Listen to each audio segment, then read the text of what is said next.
मृत्युदंड की धमकी। तेनालीराम की बहुत ही बेहतरीन कहानी। ठट्टाचार्य कृष्णदेव राय के दरबार में राजगुरु थे। वे तेनालीराम से बहुत ईर्ष्या करते थे।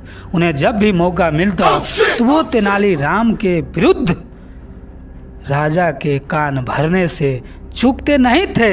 एक बार क्रोध में आकर राजा ने तेनालीराम को मृत्युदंड देने की घोषणा कर दी, परंतु अपनी विलक्षण बुद्धि और अपने हाजिर जवाबी से तेनालीराम ने जीवन की रक्षा की। एक बार तेनालीराम ने राजा द्वारा दी जाने वाली मृत्युदंड की धमकी को हमेशा के लिए समाप्त करने की योजना बनाई। फिर वे ठट्टाचार्य के पास गए और बोले, महाशय, एक सुंदर नर्तकी शहर में आई है। वह आपके समान किसी महान व्यक्ति से मिलना चाहती है। उसने आपकी काफ़ी प्रशंसा भी सुन रखी है। आपको आज की रात उसके घर जाकर उससे अवश्य मिलना चाहिए, परंतु आपकी बदनामी ना हो इसलिए उसने कहलवाया है कि आप उसके पास एक स्त्री के रूप में जाइएगा। ठट्टाचार्य तेनालीराम की बातों से सहमत हो गए। इसके बाद तेनालीराम राजा के पास गए और वह सारी कहानी राजा को सुनाई।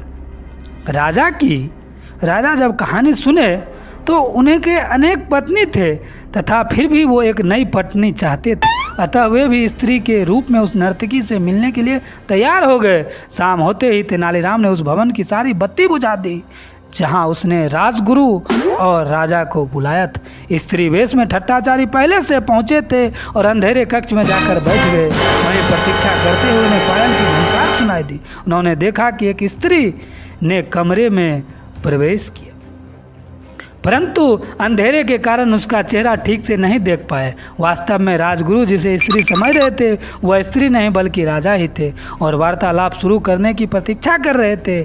थोड़ी देर पश्चात कमरे की खिड़की के पास खड़े तेनालीराम को आवाज़ सुनाई पड़ी, प्रिय, तुम मुझे अपना सुंदर चेहरा क्यों नहीं दिखा रही हो?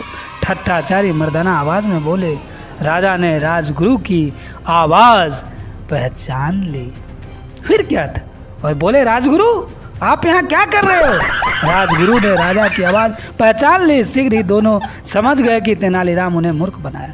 दोनों ने कक्ष के बाहर आने का प्रयास किया, परंतु तेनालीराम ने द्वार बाहर से बंद कर उस पर ताला लगा दिया था। वह खिड़की से चिल्लाया, यदि आप दोनों यह वचन दें कि भविष्य में कभी मृत्युदंड देने की धमकी नहीं देंगे तो मैं दरवाज़ा खोल दूंगा। महाराज को तेनालीराम की इस दुस्साहस से बहुत ही क्रोध आया। इस परिस्थिति में दोनों अंधकार में कक्ष में असहाय थे और तेनालीराम की इस हरकत का उसे सजा मजा भी नहीं चखा सकते थे। ऊपर से दोनों